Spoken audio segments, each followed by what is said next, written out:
Hey, Robin, welcome to the show. Hi, Brittany. Thanks for having me. Absolutely. You came from an intro from Brooks Bell, a new friend of mine here in the Raleigh area. And she is all about gut health. And she said, I'm so upset, Britt, you don't have any gut health, a gastroenterologist on your show. And I said, well, that's because women's health has so many things to cover. Who should I interview? And you were the number one recommended person. Well, thank you so much for that, Brooks. Brooks is doing, as you know, incredible work in the colorectal cancer foundation sort of arena, raising awareness, and especially about not just about women with colon cancer, but about young women with colon cancer. And she's like a one-woman army with the work she's doing. It's amazing. Yeah, she really is. She's so awesome. So I'm so grateful to her. We have you on the show now. So let's talk about you. What's your background? Tell us about your journey and then what you're doing today. I'm a gastroenterologist, and I like to say I'm an integrative gastroenterologist, which I also think I sort of made up. Like, well, what's that? And it really just means that I'm paying attention to the role of the gastrointestinal tract as it relates to the rest of your body. So it's kind of common sense, right? So I'm not dividing you up into little systems like your pulmonary system, your renal system, your central nervous system, your digestive system. I'm looking at the digestive system as part of a larger system, which is you. And when you think about it, Brittany, think about where the gut is located. It's right in the middle of your body. So it really is kind of the engine and the center. And then you have all these different, other systems that literally feed off the gastrointestinal tract. So this whole idea of integrative gastroenterology is just literally integrating the idea of the gastrointestinal tract as being central and connected to the other parts of the body. And my story for how I became a gastroenterologist actually starts with my dad, who is an orthopedic surgeon, and an older brother who is also an orthopedic surgeon who does mostly spine surgery. So I was in medical school at Columbia, and I thought, right, I'm going into the family business. I'm going to be an orthopedic surgeon.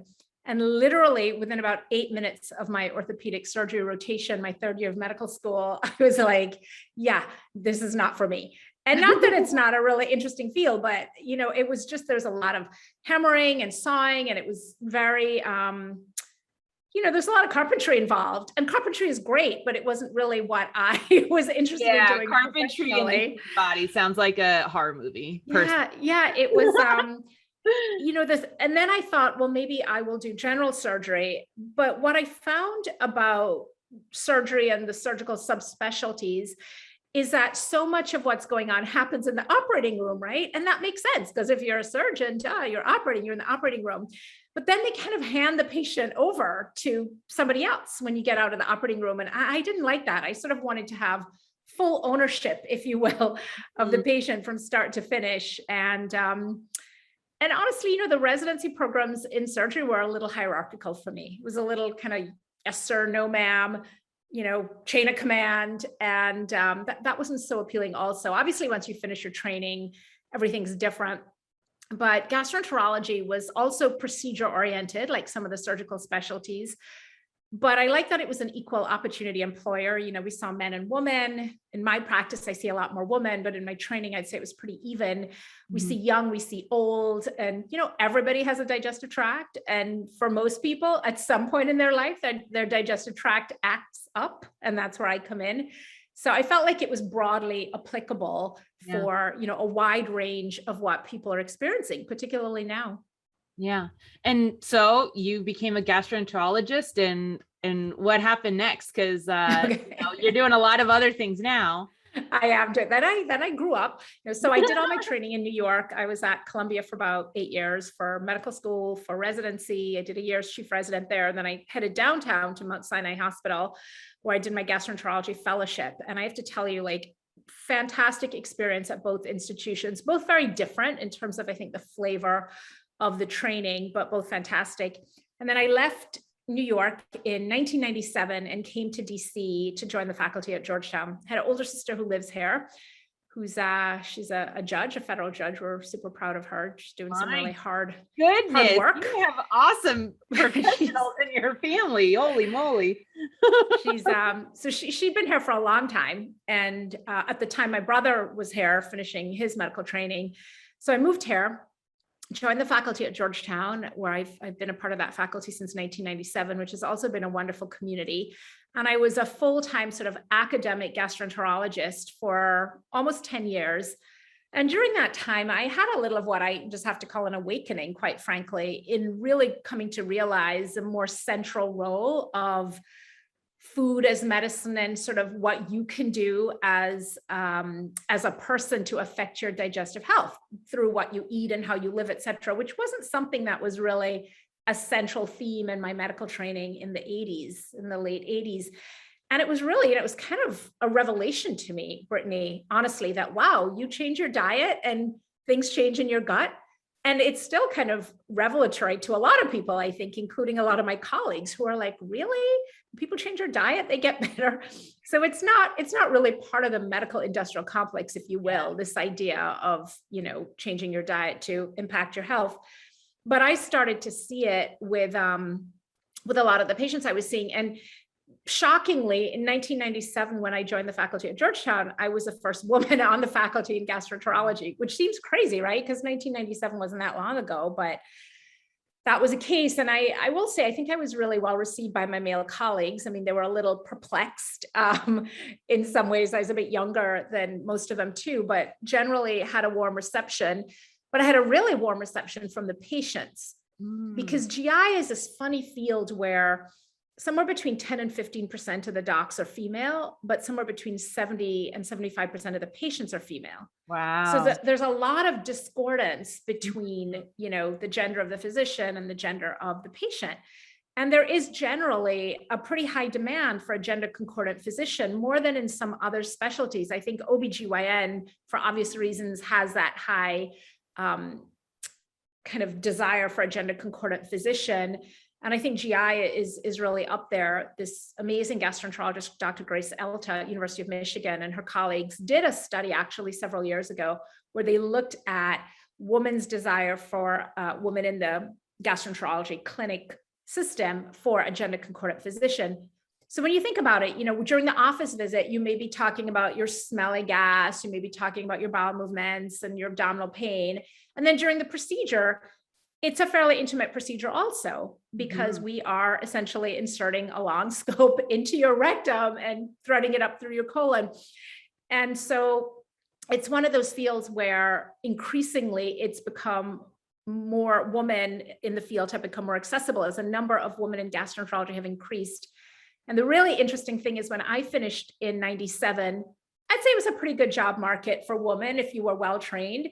But now it's crazy. I have practices calling me all the time saying, do you have any women at Georgetown who are finishing up who might want to join us? So wow. It's flipped, right? Yeah. So instead of maybe the men are getting twice as many job offers as the woman back a few decades ago, now the women are probably getting 5 times as many job offers as their male colleagues because of this desire for gender concordance. Yeah. Do you think that part of the desire to have the same gender for your GI physician is this societal unfortunate culture of like women don't poop, which we obviously do, or women don't fart or women don't talk about those things? And so do you think that societal pressure goes into that office, the doctor's office?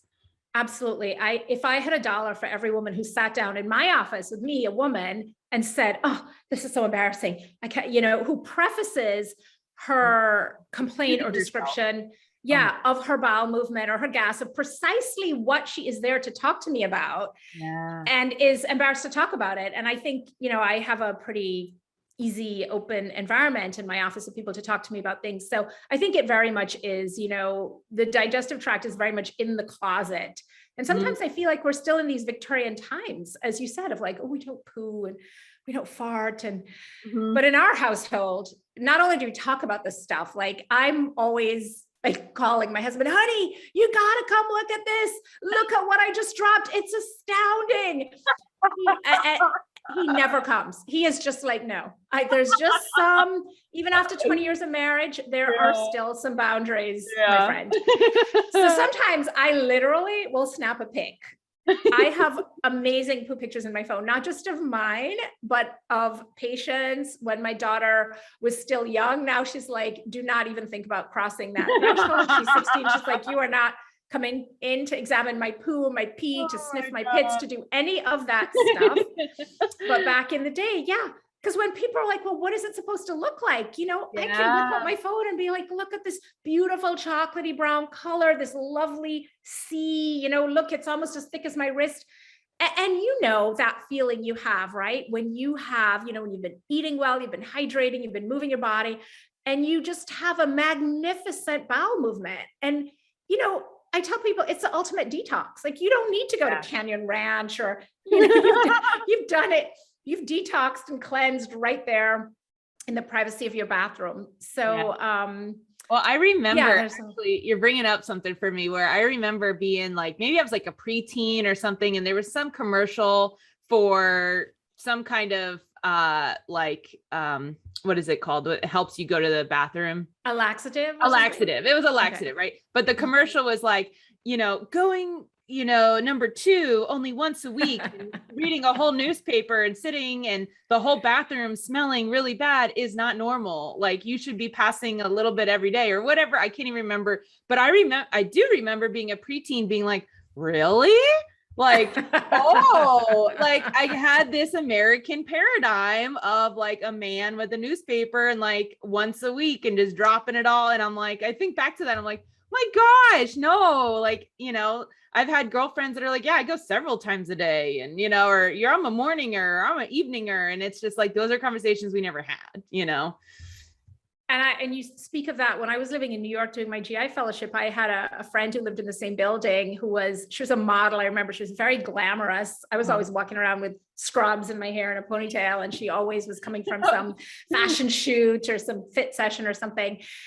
But she had what we call shy bowel. She was very embarrassed about anything to do with her digestive tract. And she was dating, actually talk about her in my first book, Gutbliss. I mean, she's very well disguised, but she was dating a pretty famous person, and they had gone on vacation to some exotic Caribbean locale. And she literally had not pooed the whole time she was there, because, you know, they're there like in the hotel room. Yep. And she just, even if he was not in the hotel room, the idea that he might come back, there might be odor, there might be noise.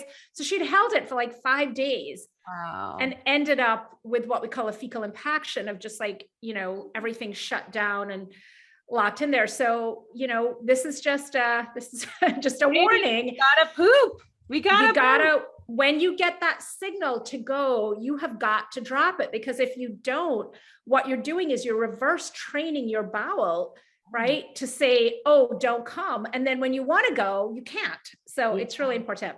Wow. I'm so excited. I already knew this was going to be an awesome episode. So just to finish kind of up your background. So you did mention you've been an author. So what are some of your more recent work that you've been doing? Yeah. And actually just to, I just backtrack a little further from that, because I think it's a pretty interesting story. So I was practicing fairly conventional gastroenterology at Georgetown, quite happy, started seeing a lot of women. And a lot of them had this question, which is, well, what can I do? Like, what else do you have for me besides this prescription or whatever? And I didn't have very much at the time, because that was, you know, had been my more conventional training. Mm-hmm. And a lot of them were experimenting with diets. It was around the time that a lot of the low carb diets were popular, Atkins, South Beach, et cetera. Not great diets for the gut, by the way, because you actually need all those fibrous carbohydrates, but people were coming in on different diets. My area of expertise, if you will, is autoimmune diseases in the gut. So Crohn's disease and ulcerative colitis. And I had patients coming in on a diet called the specific carbohydrate diet, which has been used with pretty good success for that condition. So I had to find out about this stuff. So I started researching all these different diets and nutritional theories. And it really was this whole kind of second training from what I'd learned to do colonoscopy and endoscopies really well in my training. And I'd learned all the conventional ways to approach inflammatory bowel disease and other autoimmune diseases. But this was a whole kind of second learning, that kind of boggles my mind that you had to teach yourself nutrition after your GI fellowship. It's like, crazy. What? Isn't that the fuel for the engine? Like, why, you know, like shocking, right? But at the time we had no formal nutrition training. And it's still pretty, I mean, in most gastroenterology fellowship programs now it appears, but it's still really a fairly small part of the curriculum. So I started finding for my inflammatory bowel disease patients that using this nutritional therapy was actually working. And there was a meeting in Capri, Italy that I wanted to go to. It was a young investigators meeting. I think you had to be 31 or under. Was just like at the wire, right? Like in a month, I was going to be 32. It was an all expense paid trip to Capri. And I was like, I am going to this meeting. So I decided to submit an abstract that I thought would really get their attention. So one of the nurses who worked with me in clinic, we decided to do a survey looking at the use of alternative and complementary medicine practices in a GI clinic. Now, this is 20 years ago, right? So it's not like now where everybody's doing acupuncture or taking a supplement or something. Holistic everything, yeah. Right. So we did this study. And we found that about 80% of the patients were doing some sort of alternative or complementary therapy. But the interesting thing, Brittany, is they were often doing it without telling their physician. It was kind of like a don't ask, don't tell, because of this perception that they would be ridiculed or, whatever they were doing would be received in a negative way by their physician. So they were all doing stuff, and they were taking the medication their doctor was prescribing, but they were doing other things too. So I did this abstract, submitted it, it got accepted. I was able to fly to Capri and party with the cool Italian gastroenterologist. And it was great, but it really opened my eyes. I was like, wow, so people are doing this stuff. It must work, right? People aren't, because most of this stuff people are paying for out of pocket. It was not being reimbursed by insurance. It still is not often. So I thought, well, people are really integrating this into their conventional, whatever they're doing conventionally for their disease. And that was sort of the start. But really, for me, the biggest transition for me, both personally and professionally, has to do with the birth of my daughter, Sydney, who's 16. And at the time I was pregnant, I was 39. So I was what they call AMA, terrible term, advanced maternal age, which you get like this stamp on your chart if you're over 35.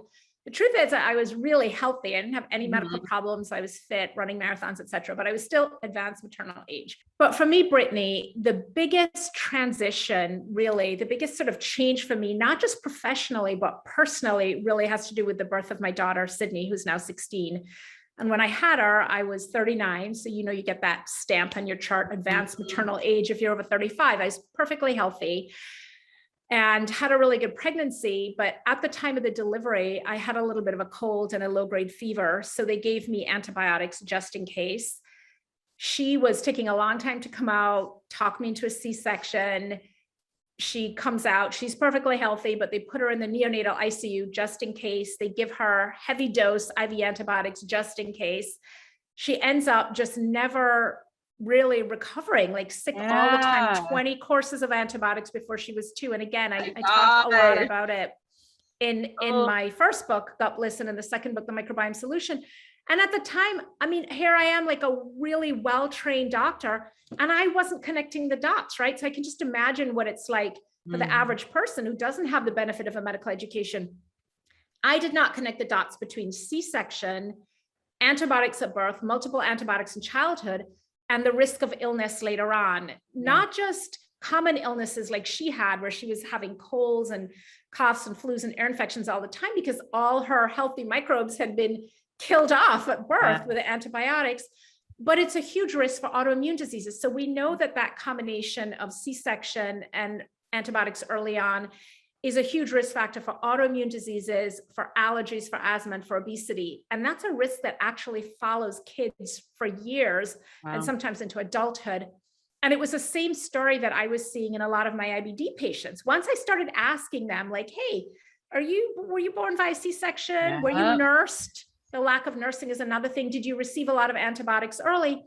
And then we started seeing data. So there was a huge meta-analysis that was published in the journal Gut right around 2014 that looked at over 7,000 kids with Crohn's disease and ulcerative colitis, and found that antibiotics early in life, in the first couple of years of life, was probably the biggest risk factor outside of genetics for developing IBD. So I started to realize that we were actually creating disease. I mean, in well-meaning attempts to relieve people's coughs and colds and sinus infections. And that really kind of set me on a path, both with Sydney in terms of stopping the antibiotics, changing the diet, And then with my patients, so, it's just one of those things that literally, I think there's probably not a week that goes by that I don't think about that. And like, how could I have allowed them to give her like 20 courses of antibiotics before she was 2? How did I not realize that? So it is one of those things that I'm like, oh, I wish I had a do-over. I'd have her at home. I'd have the doula, no antibiotics. Yeah. But at the same time, I'm also incredibly grateful because the whole experience and connecting the dots really opened my eyes to, what we're doing and how a lot of these autoimmune diseases are being created, right? Which is kind of an expansion of this whole concept of the hygiene hypothesis, that we're too clean. We're sterilizing our bodies and our environment. Yeah. Yeah. I think I was like one of the last, I'm 30. I'm like in my mind, one of the last generations that like, I made mud pies as a kid. I made so many mud pies, Yay, and I played with worms and I threw rocks and I hit trees with sticks. Like, I don't know. We just made shit up and just played around outside. And then my sister is 6 years younger than me, and she was like the first PlayStation, and her childhood looked a lot like being inside, Clean whereas I childhood. broke my wrist riding my bike at 8 and this and that. And, and it's just like, and now I see kids today and they're just totally screen time is like a thing and all that. Yeah. So, and you see like you go out to restaurants, right? And I'm very sympathetic. I have a kid. I know how it is, but the 2-year-old, the 4-year-old, and the 6-year-old are planted in front of a screen during the whole dinner time, right? They're being babysat by these screens. And then you see this incredible rise of ADD and ADHD and all these issues. And, you sort of can't help but wonder, like, what's the relationship? There's a great book called Nature Deficit Disorder, Last Child in the Woods.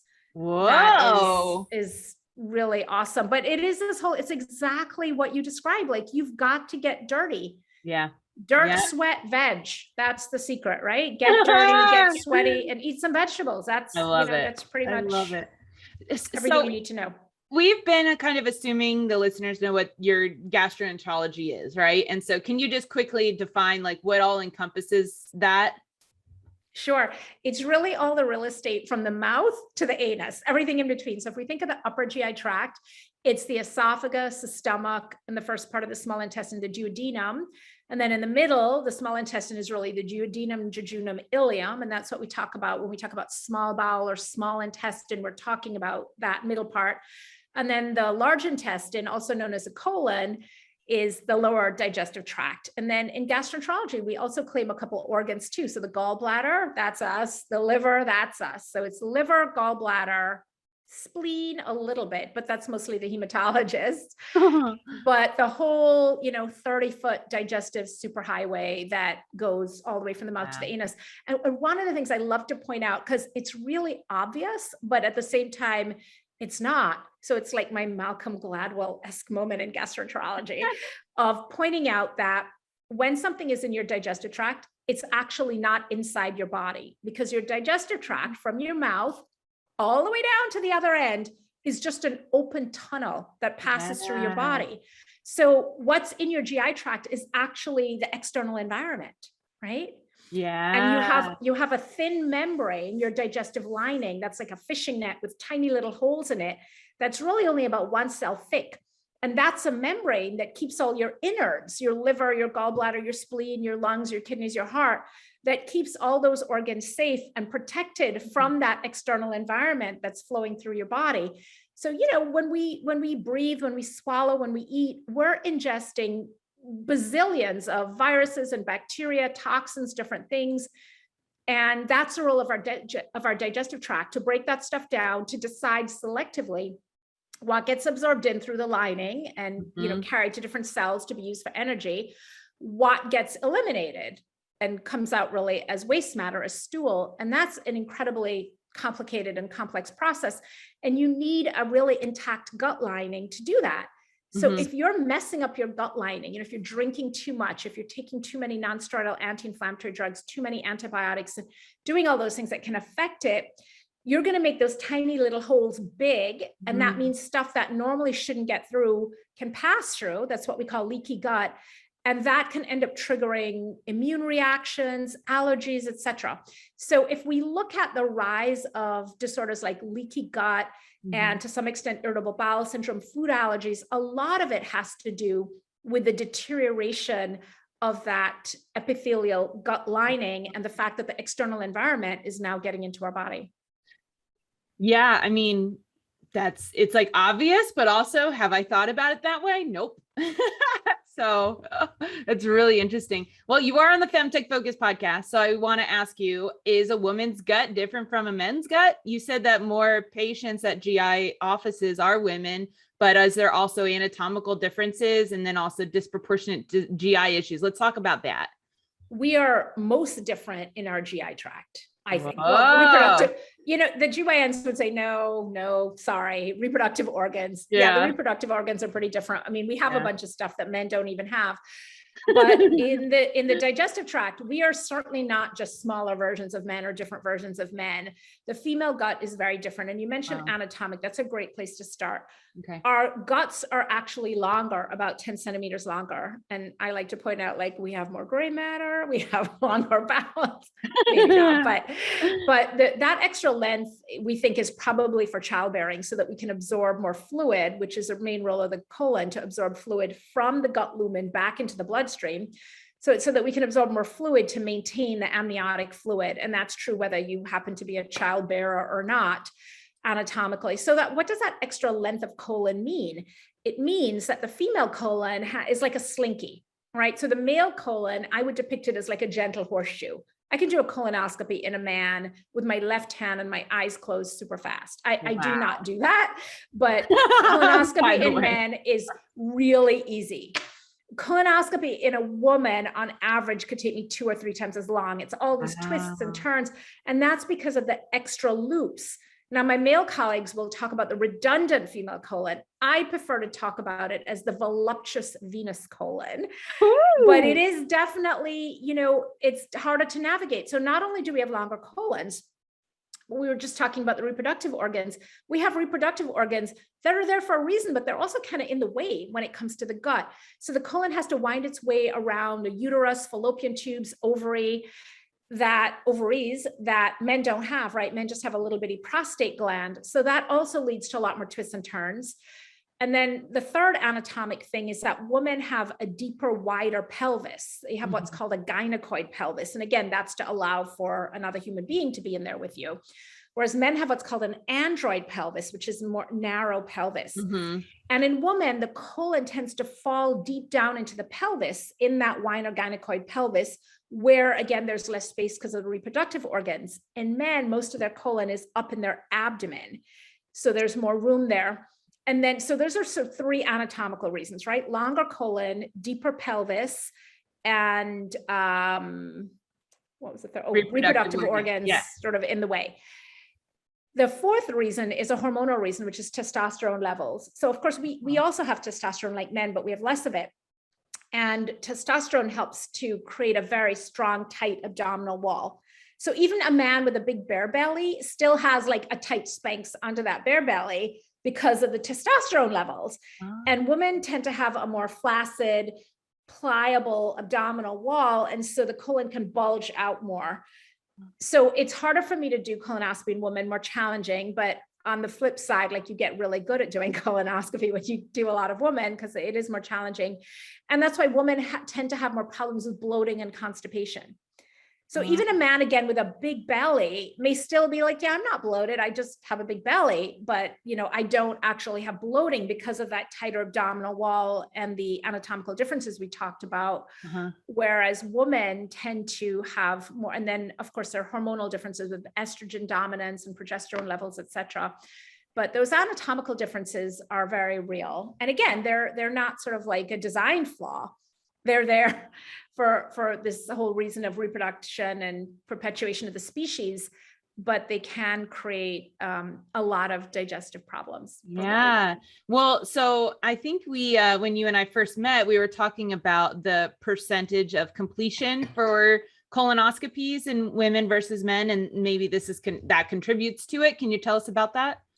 Absolutely. So for years in medicine, there's been this sort of suggestion, if you will, that women have a lower pain threshold. And I would argue that, if any man had 16 hours of labor and then vaginal delivery, or a C-section for that matter, they would probably not agree with that. But there's always been this sort of insinuation that woman, you have a lower pain threshold. And there's been a difference with completion rates, a significant difference depending on what studies you look at. And what's really interesting is that is also lower after C-section, but that's because C-section is surgery and there's often scarring. So even after not after C-section, after hysterectomy, I meant to say. Oh, so if you say, okay, well, that's because the uterus is in the way, even after a total abdominal hysterectomy, where you've taken out the uterus, you've taken out the fallopian tubes, and even when you take out the ovaries, so you're like, okay, there's tons of room here. The rates are still low, but that's because of the scar tissue that develops when you do a big en bloc removal of these organs.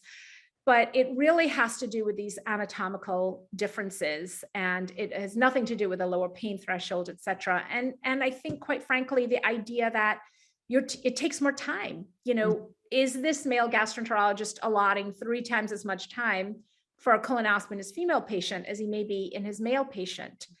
And that's, another thing to take into account too, because you just have to go around these loops. You have to do what's called reducing the scope, pulling back to straighten out kinks in the scope. So it really, I see it all the time when I'm doing colonoscopy, like, wow, this is a completely different organ. I'd like to do a test because I think that blinded without knowing the patient, whether this was male or female, I think I could tell from the colon, but we'll see. Maybe not with 100% accuracy, but that would be sort of a cool test. Yeah. And I think that, it actually speaks to this like historical and systemic issue of women in medicine of, predominantly men saying, oh, well, women's hormones are just too pesky and too hard to accommodate in our clinical trials, or we don't know how to account for this. And it's just, we're just not going to include them. And so it also sounds like this colonoscopy completion rate is, oh, well, women don't have as much pain. They can't handle as much pain or whatever, but it's like, oh, those pesky female colons. And it's like, hey, even if they're pesky and longer and more twisted, like that doesn't mean that we get to have a, like, well, let's blame it on the patient, pull it out. Like, women deserve all the things, That's so true. And it speaks to a lot of the things, we're in this new era in gastroenterology now. If I think back to my early years as a practicing gastroenterologist and my training, we were really dealing with a different set of conditions. It was all about, ulcers that you could see, gallstones that you could see, colitis that you could see, colon cancer and polyps. Now we're in an era where these functional bowel problems, when we think about things like irritable bowel syndrome and leaky gut and small intestinal bacterial overgrowth and dysbiosis, you can't actually see any of these things. And so if you don't understand the mechanisms behind them, they're not good tests for most of these things. It is often really understanding the patient's history and the symptoms are manifesting and putting it together. So if you don't have a nuanced understanding of this and you're looking for some big obvious Goomba in the gut to explain what's going on, you are going to write this off and say, oh, it's just your hormones, or as you said, it's just sort of pesky colon. And we still see a lot of that. And it really, so much of this just takes time. It takes time to sit down and talk to somebody and really get a lay of the land. And we don't have a lot of time in medicine, at least the way medicine is typically practiced does not allow for a lot of that, right? It's a very straightforward diagnostic process. Yeah. Well, let's talk about a few touch points in women's health and how it associates or relates to potentially with the GI. So period poop. Why does poop change when you're on your period? And men who are listening may have for the very first time heard about this. They may not even have known that we did this. This is a thing. Yeah. So can you tell us about that? Absolutely. Think about cervical mucus too, right? In your cervix, that changes relative to where you are in your cycle, whether you're, just finished a period, ovulating, about to have a period. And a good gynecologist can sample that cervical mucus and actually tell where you are in your cycle, right? Mm-hmm. Or tell if you're pregnant, can tell if depending on the viscosity of the mucus, how thick or thin it is, can tell whether you're at risk for preterm labor. So that composition of mucus is really important. And a lot of that is guided by what's happening hormonally with estrogen and progesterone levels, et cetera. Well, it's the same thing with a lot of the mucus in the gut too. The mucus production in the gut, again, remember, it's all one integrated system, right? It's not like the digestive tract there in its cave, and 2 caves down, we have the reproductive tract, and 3 caves up, we have the central nervous system. It's all communicating. And that sort of menstrual cycle, as well as menopause and menarche too, as the beginning and the end of the reproductive years, really figure in greatly into the digestive tract. Some of that communication is definitely hormonal with fluctuating estrogen and progesterone levels. Some of it is literally anatomical because the organs are next door neighbors. And some of it is probably more functional to do with motility, secretion of digestive enzymes, et cetera. It's a little bit different for every person. But I see it a lot with my IBD patients. They'll tell me, like, right before their period, their stools get really loose, or, you know, the stools are more formed at different times. It's definitely a very real phenomenon. Yeah. And it's normal, right? It's normal. Now, you know, depending on, like, if you're having florid diarrhea to the point where you're, you know, like, dehydrated with your period, that is definitely something that should be looked into. But it's definitely normal to have a range of consistency with your bowel movements that does tend to cycle with your menstrual cycle, is not at all abnormal. Again, something that I experienced as a woman growing up, you know, but was like, no one told me, you know, and I just was like, well, this is, I guess, my experience, you know. Now I'm like a woman who talks about vaginas all day, and I'm like, oh, everyone has different period poops. Cool. No one told us. Another question, GI tract in pregnancy. What, you know, I've heard about a lot of constipation with women, and, you know, when giving birth and bowel movements and stuff like that. So tell us about the relationship and complications potentially with pregnancy in the GI. Yeah, again, there's 3, if you think in terms of those 3 categories, right, of anatomical, hormonal, and physiological. So anatomical, in an area that was already crowded, now it's really crowded, because now you got a fetus, you got a baby in there too. And also the uterus can move around a little bit, and this can happen during pregnancy. It can happen in somebody who's never been pregnant. Just as a pelvic floor shifts with age, the uterus can tip, it can retrovert or antevert, it can press on the colon. Fibroids can do it, endometriosis. So again, these are really close next door neighbors. It's almost like you've got the upstairs apartment and the downstairs apartment, right? If you've got a leak upstairs, you're going to look up and see water coming through your roof. They're really closely juxtapositioned. So the anatomical changes in pregnancy are really significant. You also have fluid shifts too, right? Because you're maintaining that amniotic fluid. And a lot of the fluid balance in the body is maintained through the digestive tract and control. The kidneys figure in greatly here in terms of filtering the fluids, but also the gut. So how much of that, when the products of digestion, which is my polite way of saying the stool, comes through the small intestine and hits the colon, it's liquid. It's a green bilious looking liquid waste stream. Okay. And then in the colon, a lot of dead bacteria and some bile gets pulled out, and dead bacteria get dumped in, and the color eventually changes to more brown, and a lot of the fluid, the liquid, gets reabsorbed through the lining of the colon, so that you end up with a nice, you go from like a greenish liquid to a more formed brown stool at the end. But in terms of managing the body's fluid balances, and again, the kidney is very involved, but the gut is also involved. So depending on what's going on with the pregnancy and the amniotic fluid needs, more fluid could be pulled out of that, you know, colonic effluent, if you will. And you may end up with a much harder stool, or less fluid could be pulled out, and you could end up with a looser stool. So that's another way that, you know, the bowel movements might be affected by what's going on with the pregnancy. And then, of course, hormonally, estrogen and progesterone, and estrogen in particular, can affect the motility of the GI tract, the secretion of some of the enzymes, can affect the microbiome, what's going on with gut bacteria.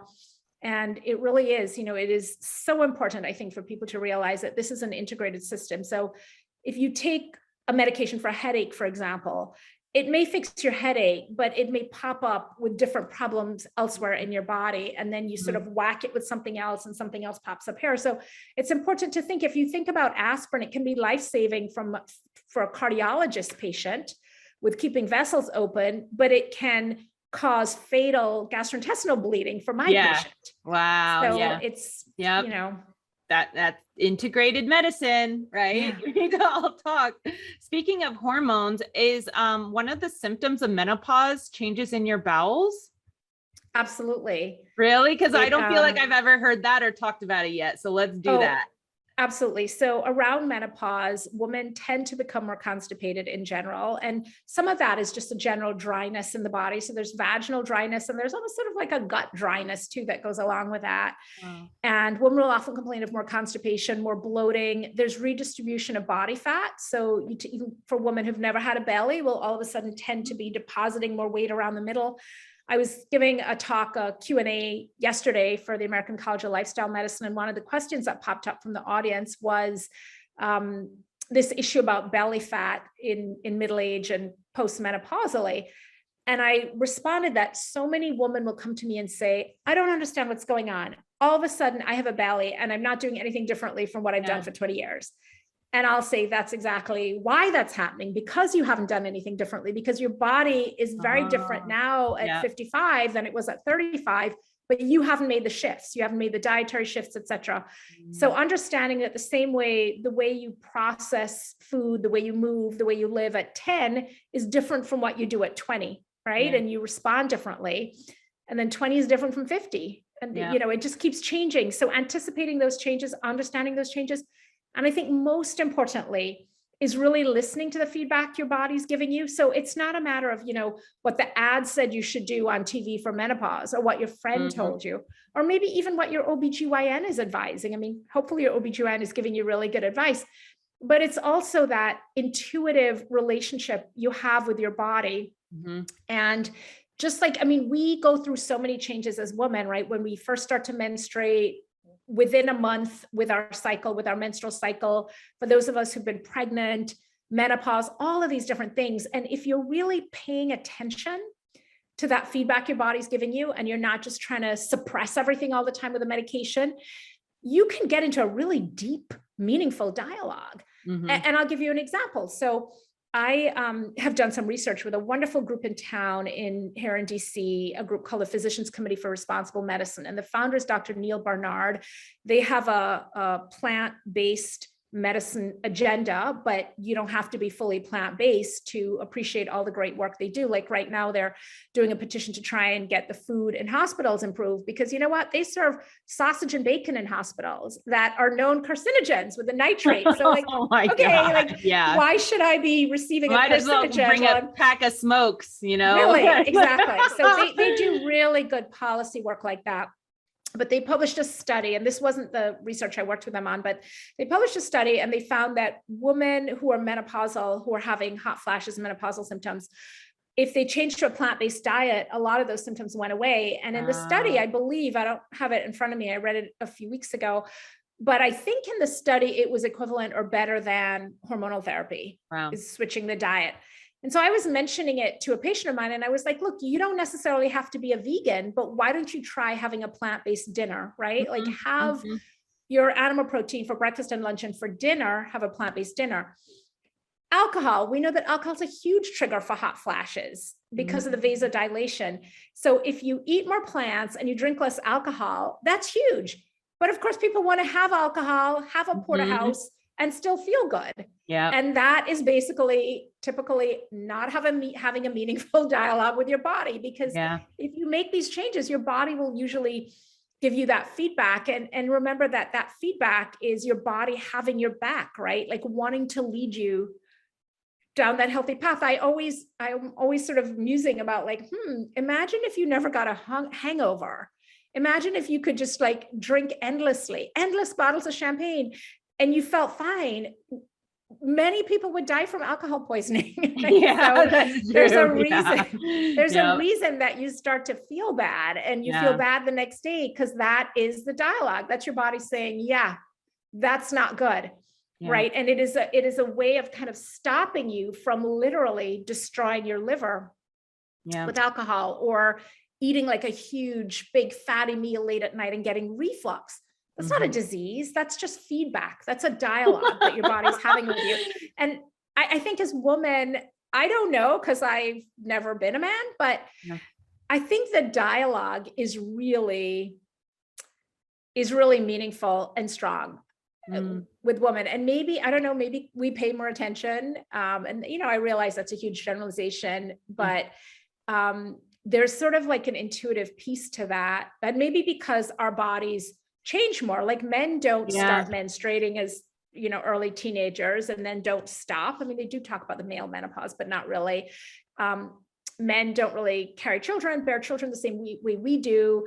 Men don't breastfeed. I mean, there are a lot of changes that happen in the female body that really just don't happen in the male body. There's just a lot more excitement going on with us, quite frankly. And, you know, for myself, I'm, you know, a survivor. I have PTSD, and I've had to work really hard over the years, especially last decade, to get in touch with my body, because one of my symptoms was to just kind of numb my body and live in a logical brain world. And that's not healthy, you know, and I had a lot of health issues because I just was not listening to my body. And if it offered me any signals, I'd be like, nope, nope, nope. I don't want to think about it. I don't want to talk about it.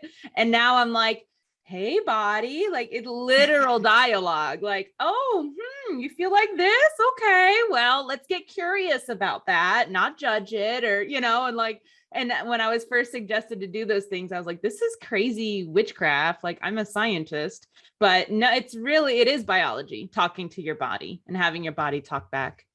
It is, and that's so interesting what you just shared about, you know, kind of just numbing down everything, neck down, of not wanting to, you know, experience those things. And it just makes me wonder, like, how many women might be in that same position, right? Oh my gosh. Literally trying to not have that conversation. Yeah. Part of my PTSD was manifested into like an eating disorder. And I literally had to learn, like, what does full feel like? You know, like, what does true hunger feel like? And I actually have a hunger that I used to think was hunger for food, but it's actually a hunger for a hug.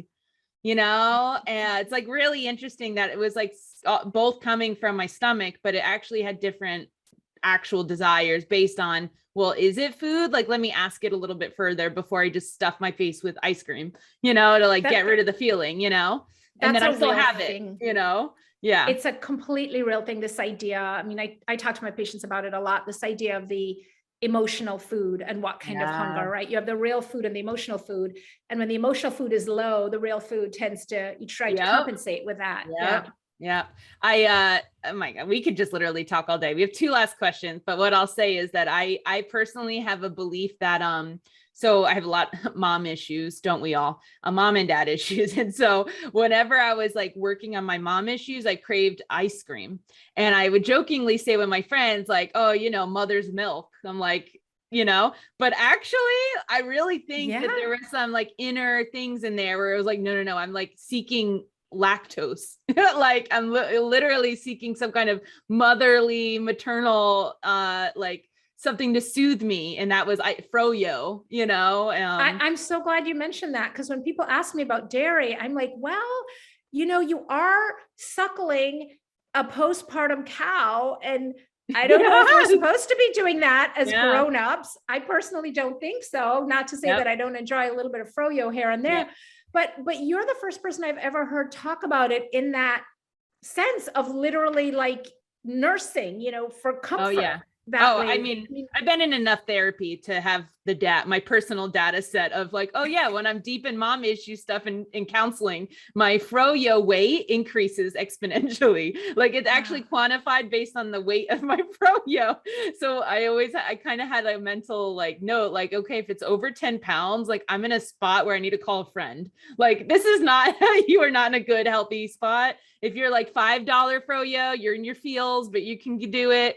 $2-3 froyo is like, okay, this is like a casual fun activity. So anyways, my own 2 cents on that.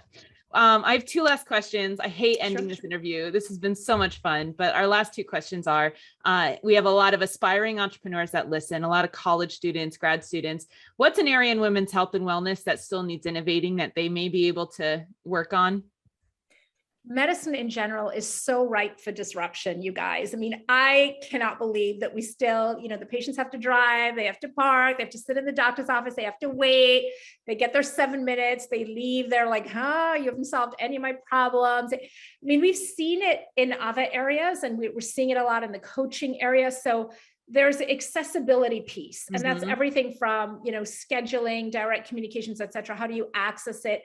The pandemic, it's been one of the, few beneficial things as a result of this pandemic, especially Mhm. considering the tragic loss of life, et cetera, is that it has opened up avenues for telehealth and made things more accessible. But medicine is really slow to innovate in general. So Mhm. I think there's so much opportunity just around that, how that whole thing works with a Yeah. doctor visit, right? And Yep. the truth is, the best people to innovate are not the physicians, because we're just used to it. It's like, well, this is just Yeah. how it is. So That's my it's job. Yeah. it's a disgruntled patient who was like, this is nuts. Like, I had to drive an hour and 15 minutes, and then you've kept me waiting 45 minutes, and I've spent Yep. 3 hours for this 7-minute visit. Mhm. Totally unacceptable. So please, guys, figure out a way to make that better. I love it. That's number one. I think another thing, and it's just really, I have just transitioned my practice literally this week. I mean, we haven't even sent the announcement out. By the time this airs, we will have, but we're really transforming our practice to completely virtual and more disease-specific group-based journeys, if you will. Because I think about, a patient comes in with newly diagnosed Crohn's, they sit down, I spend an hour with them, I go through, the A to Z's of IBD. Then the second visit, they come in and we talk about medications. And the third visit, they come in and we talk about flare-ups. And the fourth, and I think this is so inefficient. I'm doing this, 14 times a day, right? Yeah. It's inefficient. And there's also, I think there's this, I always say we live differently, but we suffer similarly. So when you have a condition, particularly something like an autoimmune disease, you're typically diagnosed young, it can be very life-altering, and it can be devastating, quite frankly. And I think there's something about being in a community of other people who are having the same experience that can be really empowering. Oh, So we're looking absolutely. now at disease specific. We have a course called Drug-Free IBD, remission without immunosuppression. And of course, it's not necessarily drug-free, but trying to help people figure out how to avoid the more harmful, which tend to also be the more potent drugs that suppress the immune system, et cetera.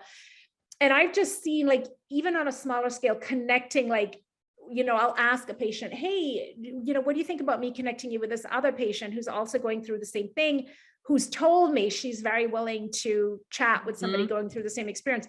And it's always so positive. It's always like, I mean, it's almost like the matchmaking, right? And I have so many patients who are now friends and sources of support for each other. Yeah. Whether it's a pregnancy and somebody who doesn't have a colon, or a newly diagnosed celiac patient, or whatever it is. So I think if you can also figure out ways to connect people, and there's HIPAA, Privacy Portability Act, all kinds of things that can be obstacles, but really that empowering feeling of this other person is having a parallel experience. I don't think we've capitalized on that enough in medicine.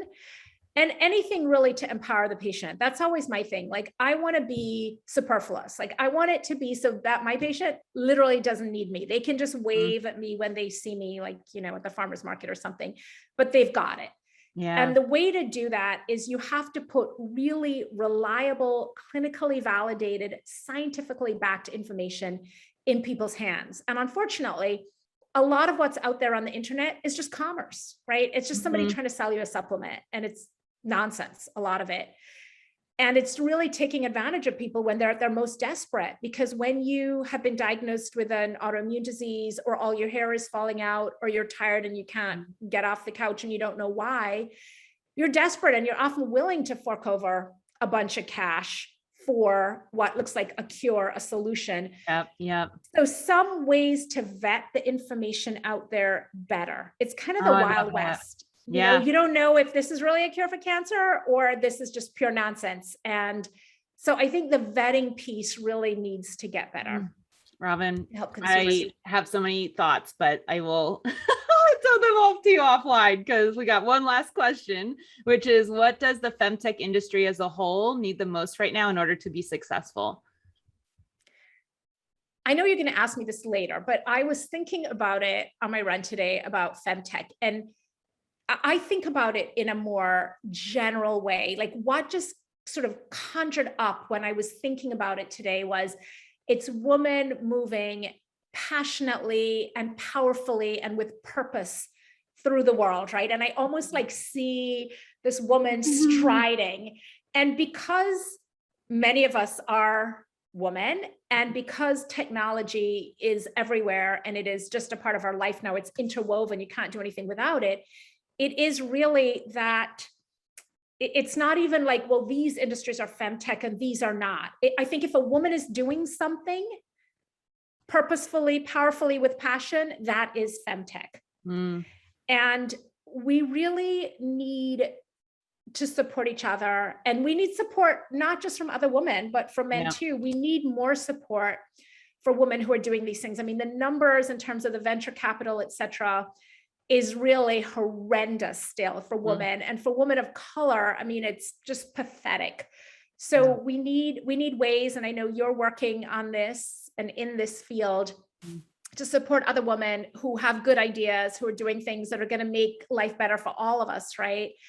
And we need to make that, to figure out how, you know, those obstacles, whether it is like, I don't even understand what the jargon is around the business stuff. Like I have a good idea, but I don't understand the back end, or whether it's the front end piece or the incubation, whatever it is, more opportunity for women to get there. I'm on the board of an organization called the Squash and Education Alliance, and we work with underserved kids really, and providing them with opportunities to be squash players, and also with educational opportunities.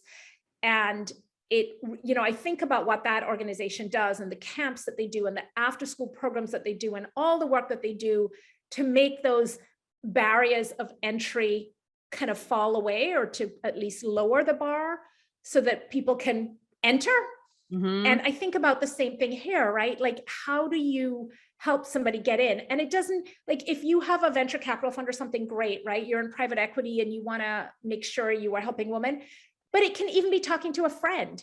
Somebody, I met a mom of a friend of my daughter's who is a kick-ass businesswoman, and she teaches female entrepreneurship at a local university. And she mentioned to me casually that she wanted to write a book. I was like, hey, I know how to do that. I've written 3 of those and I'm on number 4. Like, let's go to lunch and I'll tell you all about that process. So, you know, it's that sisterhood of like, just help somebody out if you can. Even 15-minute calls, you know, dedicating 2 15-minute slots a week for somebody to book you and ask questions, you know. Robynne, you are amazing. Thank you so much for your time today. This has been awesome. Thank you, Brittany. And thanks for all the fantastic work you do with FemTech Focus. It's amazing.